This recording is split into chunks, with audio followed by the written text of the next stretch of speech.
Welcome to our final summer blitz session at Wayne RESA called Moving Learning Outdoors. I'm Rich Backlor, and my colleague Judy Bowling is with us as well today. We're really glad you guys signed up and showed up. Yeah, we're glad you're here. It's a beautiful day outside, so we'll try and wrap this up and you can get outside yourself because it's really, really lovely out. While we're getting settled in, I'll tell you a little bit about the picture you're looking at on the screen as well. This is an outdoor learning space created by Arboretum Detroit in the Poletown area of Detroit. And you'll hear a little bit more about this later, but it's a really magical space that is a partnership between Arboretum Detroit, who is attempting to rewild and grow more trees. And there's also next to it another property that is being turned back into habitat by some good folks at the Detroit Audubon. And Judy and I were lucky enough to tour it with them. So you'll hear more about that later, but it's a really neat space.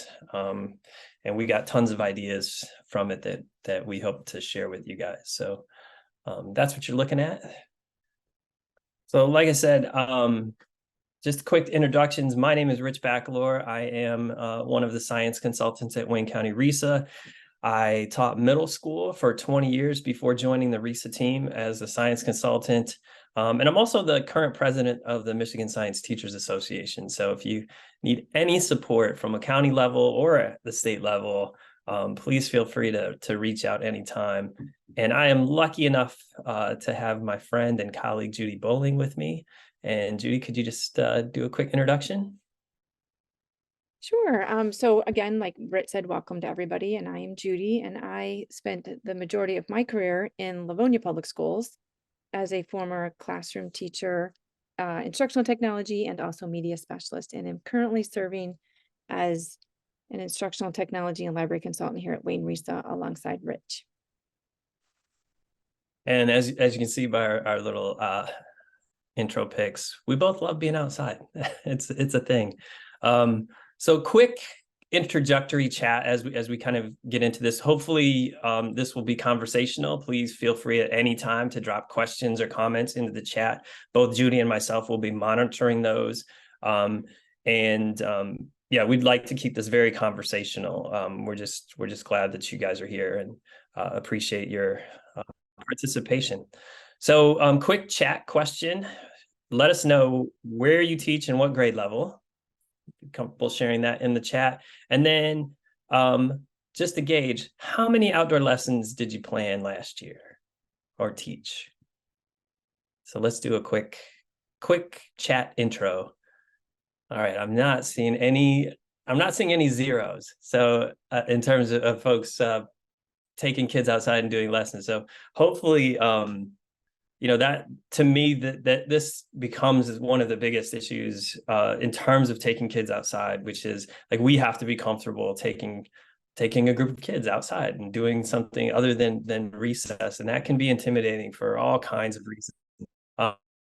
If you haven't planned a lesson or you're still not super comfortable, neither am I, and we'll figure this out together. So that's one of the messages that we hope you guys get out of today, is that it's okay. We'll figure this out as we go along, but bottom line, it's pretty important. So here are the 3 questions that we designed this little talk around. And again, the talk is just an introduction and a conversation about some of the work that Judy and I have been doing with teachers across the county.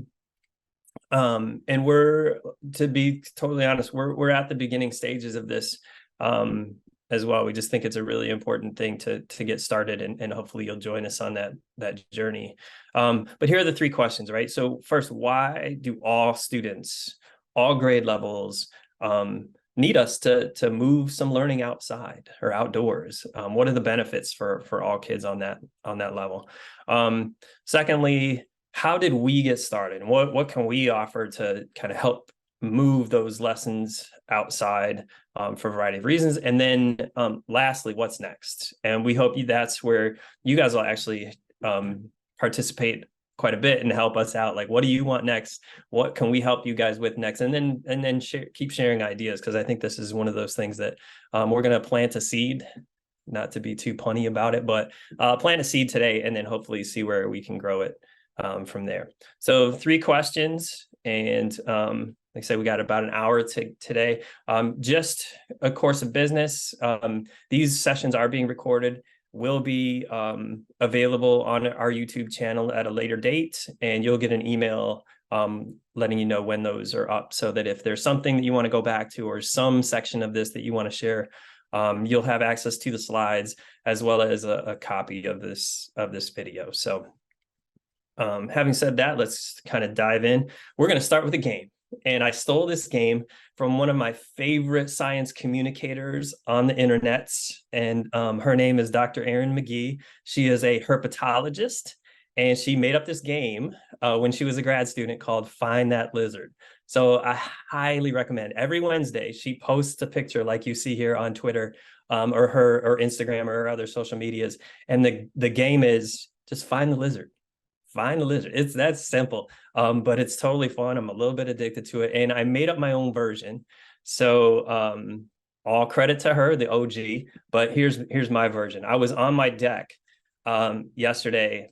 Literally yesterday, I took these pictures, and I was looking at my marigolds that are growing in a little pot, just a little pot on my deck, and I noticed somebody.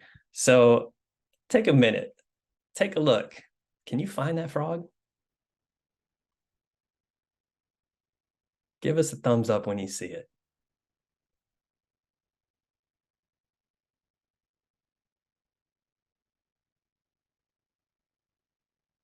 Anybody? Can be a little tricky.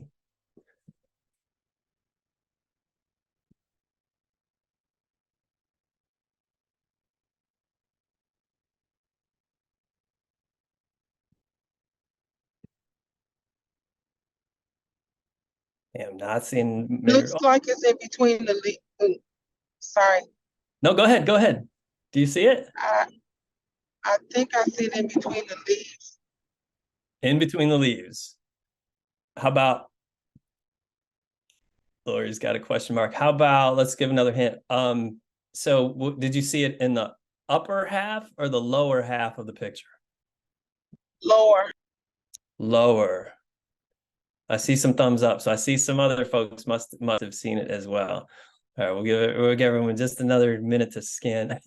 Lori, me too. Listen, you know, the 50-year-old eyes that I have, 53 now, I've been wearing the readers for a while, but I did spot this guy a little bit easier because when I first saw him or her, I'm not sure, she was, so there's a little zoom in. So yeah, you were right. It was in between the leaves hiding. But when I first saw this frog, I was actually looking at the flowers as one might do.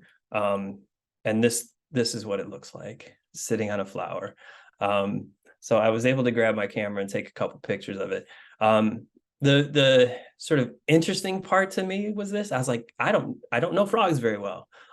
So I looked it up. And according to the Friends of the Rouge River Conservation Agency, I did a quick search. I looked up online. There are 2 types of tree frogs that live in Southeast Michigan, where I live, and this is one of them. It's a gray tree frog, or gray squirrel tree frog. They can be multiple colors, and I've now since found 3 or 4 of them in my flower beds right around my deck, where I've never ever seen them before. And I'm not even kidding. This happened yesterday, and I thought, what a great way to sort of invite folks to just take a moment, look around, literally stop and at least look at the flowers, because you never know what you're going to find in there. And I thought that was just kind of a fun way to open it. So hopefully that's the kind of thing, if we experience those kinds of moments, or we're outside enough to experience those kinds of little magical moments of learning, to observe something, to ask a question about it, and then find out something that you didn't know before. That's the ultimate goal of education and learning, right? So why should we move outdoors? What are the benefits? Here at Wayne Risa, we often refer back to most of what we do, or the reasons behind what we do, in terms of the whole child. And the state has adopted this as a framework for school improvement. But really, when it boils down to things, all of our lessons, when we can kind of like narrow them down to what is healthy, what is safe, what is engaged, what is supported, and what is challenged, that's sort of like the magic Venn diagram. If we can blend all of those two things together, or all of those areas together, and obviously it's a lot more complicated than that. But at the end of the day, if kids leave us knowing more than they did before, feeling better about themselves, and then able to do things more than they were able to when they came to us, I think we can call ourselves pretty successful as educators. So moving outdoors will tick a lot of these boxes. And so we just share that to kind of frame this, that there's a lot of, I suppose, like reasons not to take kids outside based on many factors, but there's a lot more reasons to take children outside, children of all ages and at all grade levels. So that's the stance that we're taking, and hopefully we'll give you enough ideas to kind of roll with that. So here's a question, multiple choice question, right? Of these 6, what does the research actually say about moving learning outdoors? So take a minute in the chat. Which one of these seems the most correct, or which one would you pick?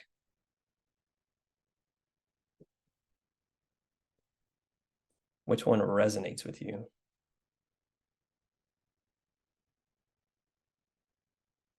Yeah, feel free to drop it in the chat. So we've got number 3, outdoor education supports emotional, behavioral, and intellectual development. Valerie says 1 and 2. School performance increases. Learning outdoors has positive effects on physical, mental, and social health. And then we've got a couple more votes for number 3. Outdoor education supports emotional, behavior, and intellectual. All right, so I see most people there. Lori says all, but 5 if she has to choose. Outdoor learning experiences help students understand the natural and human communities and develop a sense of place. Lori, that's a lovely place to start. Yeah, and we'll drop the link to that research or that white paper as well. Turns out you didn't really have to choose. There are research articles, or there is research to support all of those reasons. I'll go back to them for just a second. So the other point, I think that's when we take this back to our colleagues and to our schools, there's going to be that question, why are you taking kids outside or whatever. I think that it is important to cite some of these major things and know that it does not have to be an add-on to what we're already doing necessarily. So a lot of folks pick number 3 in terms of emotional, behavioral, and intellectual development. Really good outdoor education can do all of those things. And I think we need to, as educators, we really do need to look at what does our schedule look like, and how many programs are brought to us specifically for SEL, right? Because it's a hot topic, and in wherever we are in terms of the pandemic, that's been a big question, right? What did the pandemic do to our kids' social and emotional learning, and what do we do about it? And there's been a lot of programming built around that. Well, in this case, the question we might ask is, well, what if we moved some of our lessons, our actual academic lessons, outside? What impact might that have? And the research suggests that it could be a net gain. right? It doesn't have to be an extra if we're intentional about it. So keep those in mind.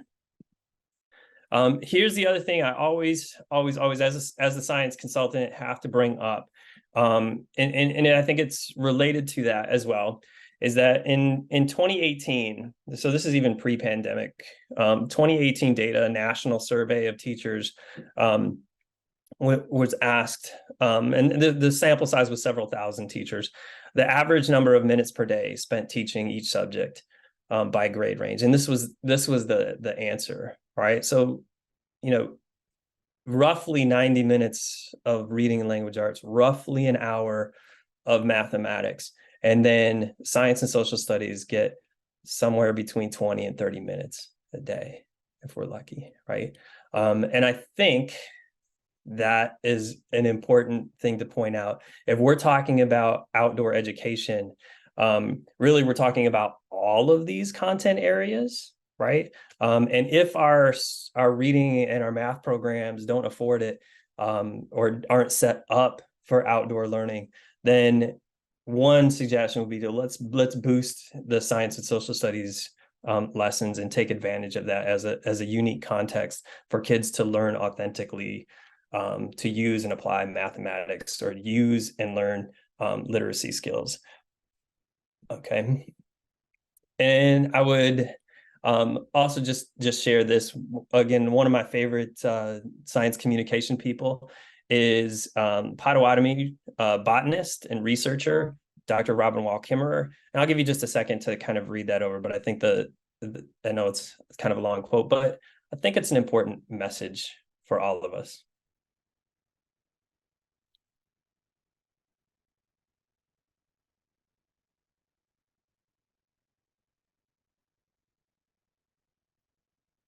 So for me, this is I was just in a workshop at Martin Luther King High School in Detroit recently, and up on the wall was MLK's pretty famous quote that says, character and intellect are the true goals of education, or the goals of true education. And I feel like this is a nice paired text with that, right? So from a science perspective, it doesn't matter what's in the book if the book doesn't help us make this world a better place or connect with people. So science can give us knowing, but caring comes from someplace else. And we would argue through our work over this last year, by taking people outside and having them reconnect, there is a sense of caring for the community that comes to place. You can't really love a place unless you know a place, and you can't really know a place unless you're there and you go outside and experience it. So I highly recommend all of her work as well. So I want to take one little step back from sort of that theory piece to tell you a little bit of a backstory about how we got here as well. So about 2 years ago, Judy was on a team with me, and our literacy colleagues were there as well. And we were tasked with kind of making some connections between, in particular in terms of elementary, making some connections between science and literacy for all the reasons that you just saw, right? That, and according to Nell Duke, that the reading programs, even content-rich reading programs, are no substitute for science. And we know this, but that's sort of like, we can know that and not be able to do anything about it because of the system that we live in, right? That says 20 minutes for social studies and 30 minutes for science, and an hour of math every day and 90 minutes of ELA. So that's kind of what we were tasked with about 2 years ago. And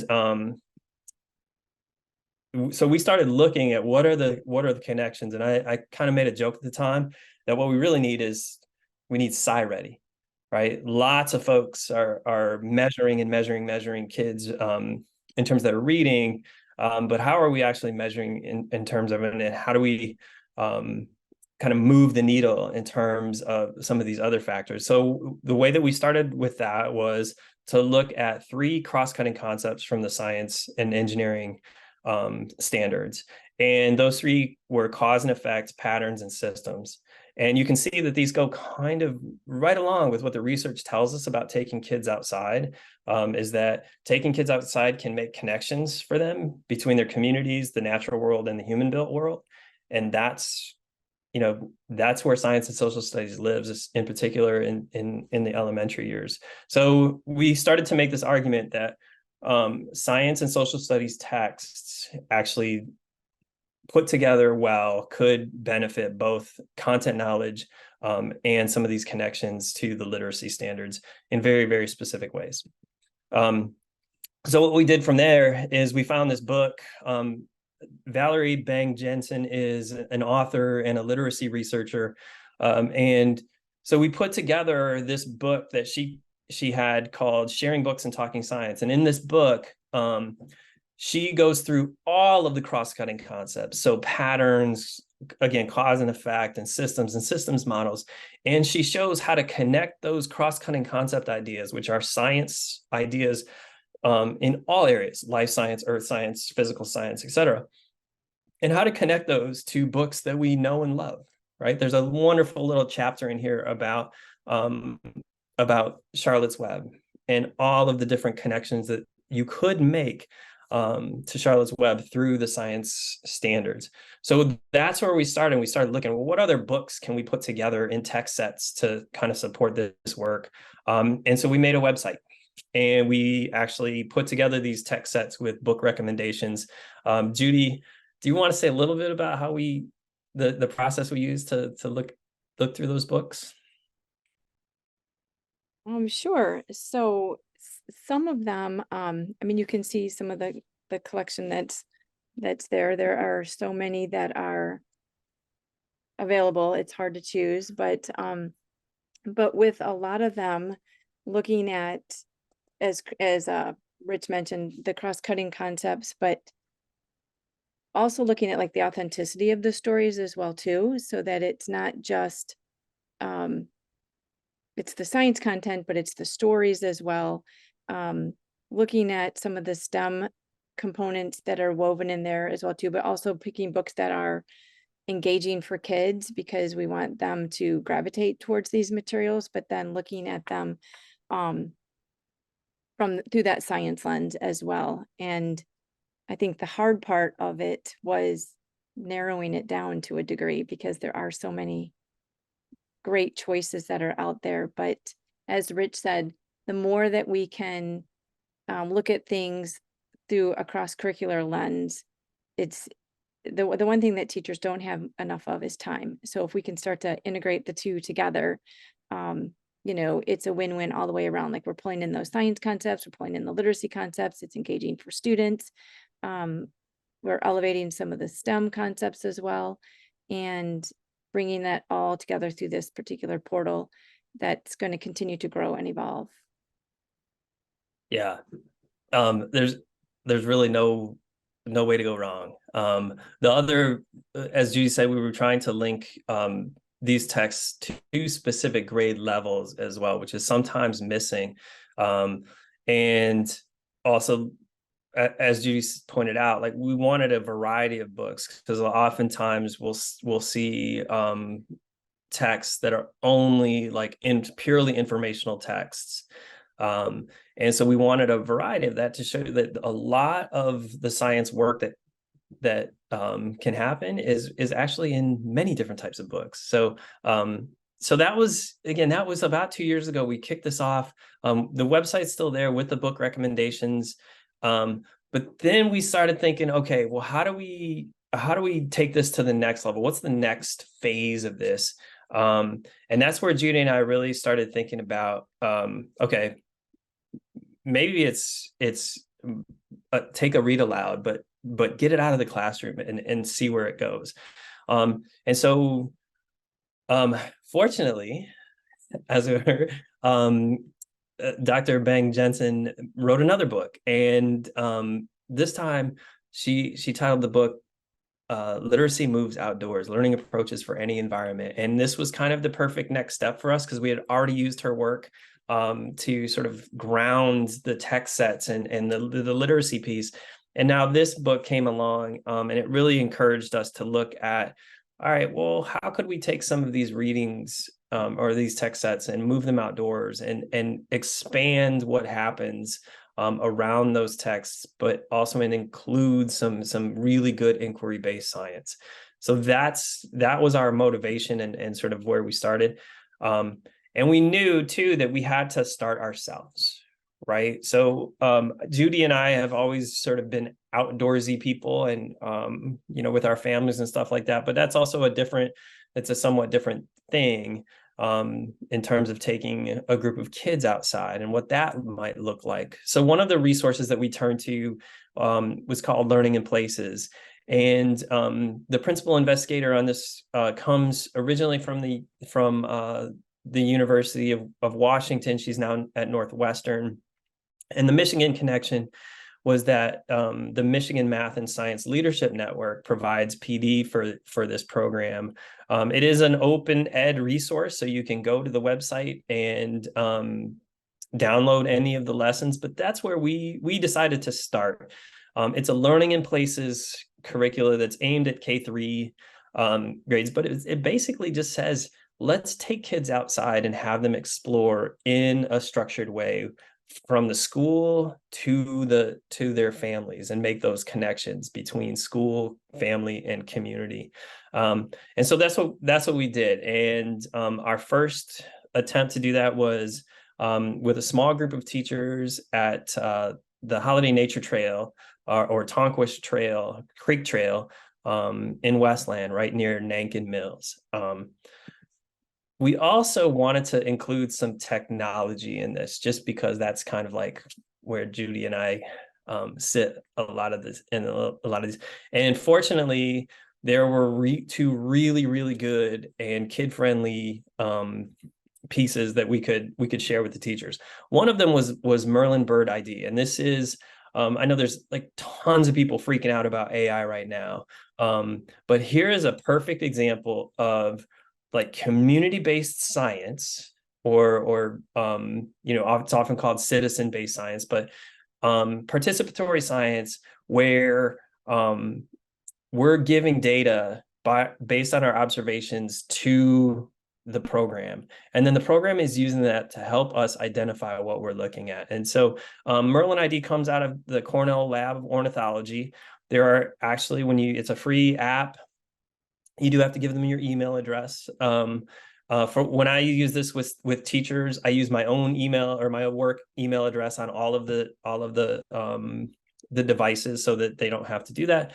But basically what it does is take you through either by sound or by sight. It will identify what you're looking at. And so here you can see this. This is actually from that walk that we took in Westland. This was back in March. It was a pretty chilly day, a little bit rainy even. But on that short walk that we took, we ended up seeing about 24 species, and this app helped us identify all of them by both, again, by hearing and by sight. It's a pretty magical little addition to your phone. The other one we use, because it's despite my love of watching birds and frogs and other things, it's not just about birds.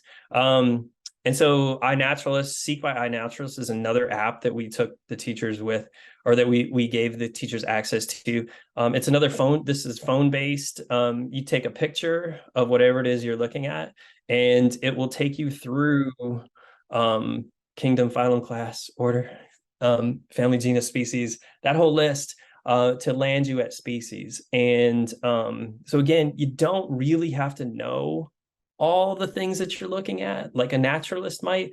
You can have one in your pocket here. And that also, I think that's a nice way to think about how technology has kind of been a game changer for connecting kids to nature, because they really don't have to lug around tons of dichotomous keys, or even a whole bunch of identification books or guidebooks in order to engage with what they're seeing and know what's right around them.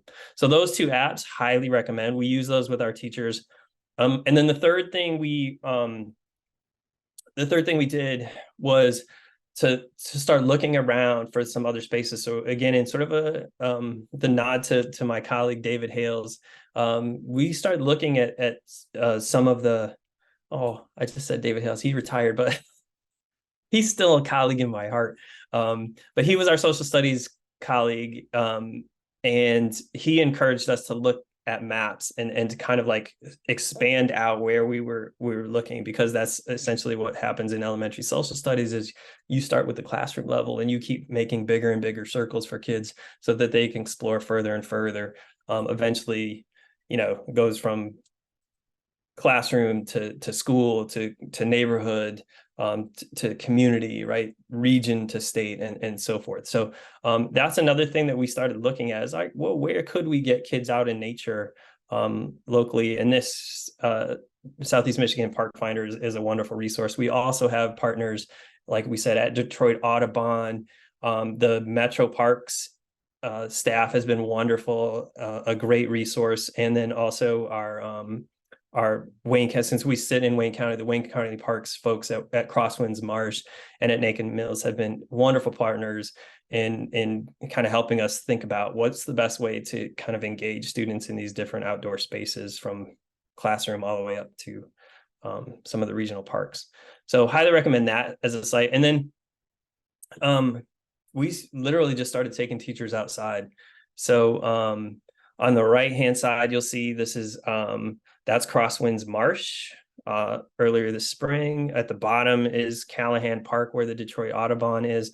And then on the right-hand side, you'll see that's Holiday Nature Preserve and Tonquish Creek Trail, where we took some teachers.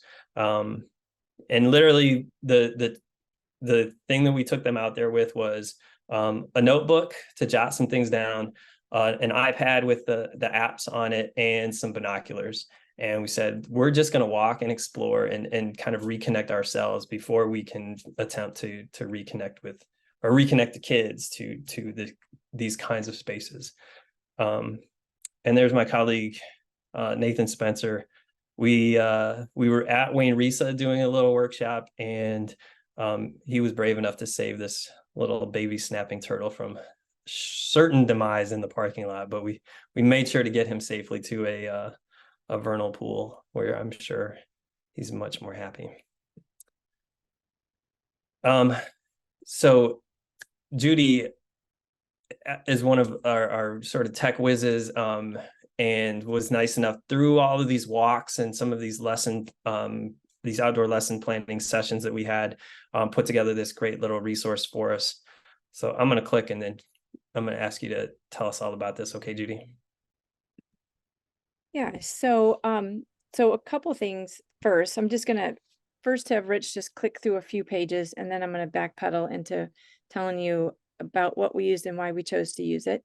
So I don't have any pictures from the very first trip that Rich mentioned, but this was the second trip where we were a bit more rural in Wayne County, down in New Boston at Crosswinds Marsh. And so we had a nice spring day for that. And so it was a small group, but like Rich mentioned, it was kind of piloting and testing the waters ourselves. And so stopping as we go and really doing a lot of noticing and wonderings and pausing to listen to the sounds. As Rich mentioned, you can tell there's not a lot of foliage on the leaves yet because it was in the spring, but throughout these pictures, you'll see people with binoculars and also using their iPhones to identify what it is that they're looking at using one of those two apps that Rich mentioned. And so one of the things that we've been talking about is not just, so the three places that we went to, one was more suburban, one was rural, and one was in the city, so more urban. And we're also contemplating, what might those exact same places go if you went in different seasons? So what you see and what you notice over the course of the year, which in course in Michigan, we're so lucky that we do have, such varied seasons.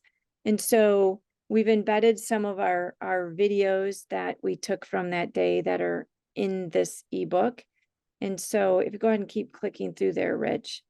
And this is still Crosswinds Marsh. And we were lucky, Rich gave us I learned a lot that day too. Um, but again, we've got video embedded in here, and you can notice again, a lot of stopping, a lot of pausing, a lot of looking. You're not hearing any audio, but there was a lot of collaborating around what are we seeing. There was a lot of enthusiasm for, you know, come on over here, everybody check this out. So your kids aren't going to be any different, because once you're out there and you just step away from, you know, the classroom, the walls, different environment, we're moving. It was just an all-around engaging moment. And I also learned, thanks to Rich from being out there, I did not know, the difference between swans with black beaks and orange beaks, and which Go one was back. invasive and which one was not invasive. So I can't remember there, Rich. It's hard to That see. is a mute swan with an orange beak, and it's the bad swan. Pretty, but very invasive, very destructive. The trumpeter swan with the black beak is the one that's actually native to this area, and in my eyes, much prettier and just a better citizen, I say. Well, but even the simplicity of that, like, to sit in a classroom and look at a picture and learn about that versus being out there in nature and actually seeing the swan go by. So, I mean, there was just so many teachable moments like that that were memorable. So on the right-hand side here, you'll see now we're shifting to Detroit, which was beautiful. And I had no idea that all of this was taking place in downtown Detroit. So we went to a few different places, walked through the streets a little bit, but the very, very first picture in the slide that Rich shared came from this circle of trees area. But just an engaging place again to stop, wonder, notice, and also creating a learning space that is using the items found in nature. And so in a couple of these pictures, you might see where there's a grid, almost like a fence with a lot of bricks in there. So as they are repurposing some of this land and also honoring the structures and buildings that were in there, again, it's just a lot of teachable moments. So we're out in nature, but learning about not just the environment through the lens of nature, but also the city itself. And so then we walked down the street a little bit to Callahan Park, where it's the area is mowed, but they are working to create meadows. And so the natural environment and the butterflies and whatnot, we just happened to be there right after it had been mowed. So ordinarily it is not, it's ordinarily more of a field, but working Yeah, through the actually, we should take a field trip out there and check to see what it looks like right now. Yeah, because this was in May. So Right. things were just coming back in bloom. But it was just really great to be out there, you know, in between buildings and whatnot. But yet again, stopping to notice, stopping to wonder. And so often we just drive straight through, or we walk straight through, or we run straight through. And it's like a gift to ourselves and a gift to our students to really stop, pause, and look at what's around us. Just as Rich saw that frog, you know, in his pot of marigolds, there is so much natural beauty out there that we often just don't notice. And so Yeah. we did a lot of that while we were out here. Judy, let me jump in real quick to point out this also is a really good example of something that you'll find in the Moving Literacy Outdoors book from Bang Jensen. There's a whole section in that book that talks about the importance of signs for literacy. Because imagine for an elementary age student who's, you know, just learning how to read or you know, has some reading, how many signs they encounter on a daily basis for all different reasons, right? And so here in this, you know, this particular park, Callahan Park, you see there is a city sign that denotes it as a city park, but also the signage that the Detroit Audubon folks have put up to show them what to look for, you know, when you're in this space. And there's similar signs that you can find along, I was just in Dearborn, along the Rouge River, similar signage. And Bang Jensen argues that kids can't have access to these in nature preserves and different spaces, but we can also we can mimic these on a smaller scale even in our own schoolyards. And that's one of the I think the nice things is to think about scale, which is another one of our crossing end concepts, but to kind of scale these out, right? That we can see the importance of signs and creating signs to inform folks what they're seeing right in their neighborhood, and that can expand out, as far as the city. So, well, and to piggyback on that too, one of the things that was highlighted through all of these walks is, when we talk about equity, birds are everywhere. So regardless if your school is in an area that is bound by concrete and doesn't have a playground per se versus somebody that is in a more rural area, regardless of where you're at, like birds are everywhere, bugs are everywhere. So again, regardless of where you're at, there is an element of nature wherever you go. It just might look a little different. And so we engaged in some different activities that were set up for us as well. And I love that they still had the little libraries that were sprinkled in there with some nature books as well that were volunteer or donated. And so go ahead, Rich. yeah, I was gonna say this person right here is Ava. She's one of the naturalists with Detroit Audubon. And in terms of like lessons, like specific lessons, they are a great resource. We've listed a couple more in the resources pages, but Ava and her team, Ava's actually, like, her day job is researching black terns up on Lake St. Clair. It's a disappearing habitat. Probably as important if you think about like river delta systems in terms of ecology, probably just as important on a national scale as the Mississippi River Delta, but less well known. But that river delta that flows into Lake St. Clair is the one spot where an endangered species in this area, the black terns, are nesting, and that's her research project. She's out there researching those. She's a great resource to have, talking to kids or as far as a meet a scientist kind of person, or on the other hand, like the Detroit Audubon does have a nice set of lessons that they'll help you set up as well. So again, if you're thinking about how do we connect lessons to the outdoors, to actual content, they are another really nice resource, and we'll link that later. So yeah, obviously we took field trips, but all the while we were taking our own little field trips, the idea was to, how do we connect this back and bring this back and scale it so that teachers can do this? And so after each one of these learning walks that we took, or one of these excursion field trips, we went to one of the local libraries, and we took a study room up, and we just brainstormed lessons and what kinds of ideas do folks have? How would this work? And so that's the kind of thing that, again, that's what we're still learning. And gathering ideas about what teachers need to actually move some of their lessons outside, because the resources that we have are great, but as we all know, like, you have to apply it to your own classroom and your own situation. And so that's the conversation that we had last year. We're going to continue those conversations this year.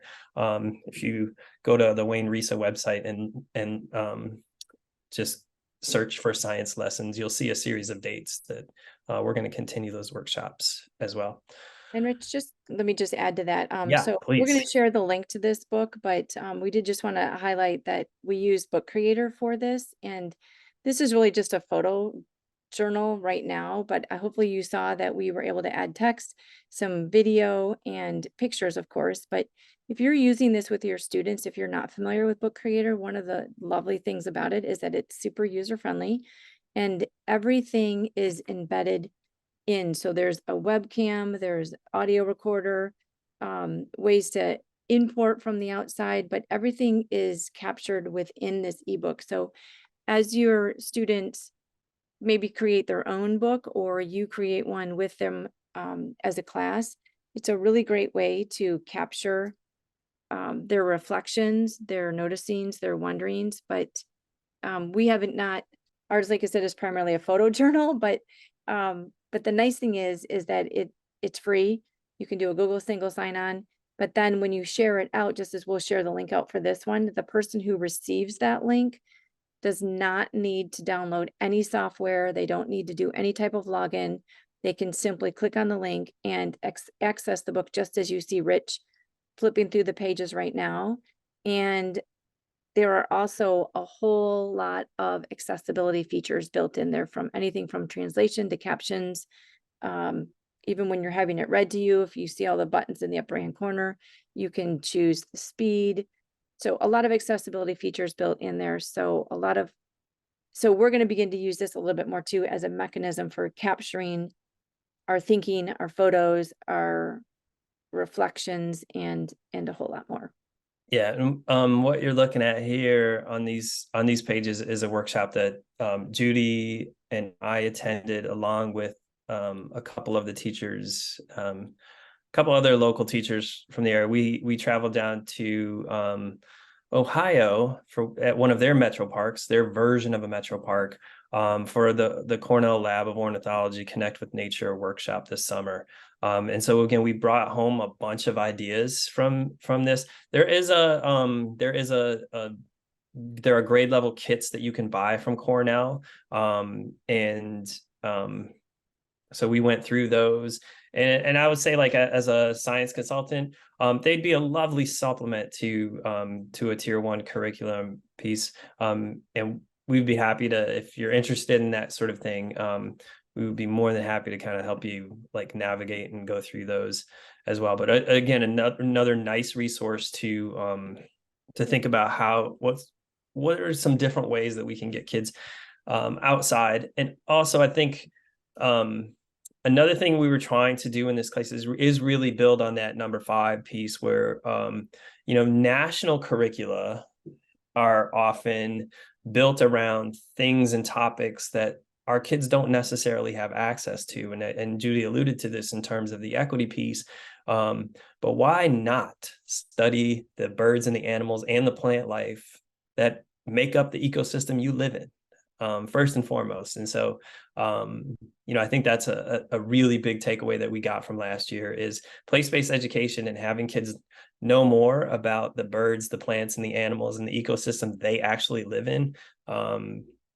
Again, at different scales, really, really important. So I know we're kind of getting towards the end, and I want to leave some time for questions. So here's the what's next for us at the county. We've moved on from some of the ideas that we took from the Cornell website, also from our partners at Detroit Audubon and the Metro Parks. We've started to assemble moving learning outdoor carts and kits as examples of just some tools that we can help provide to teachers or to schools. These kits that we're building currently are going to go out to schools, so not individual teachers, but along with schools. And we're going to put some of the tools together that we found most useful over our last year's workshops.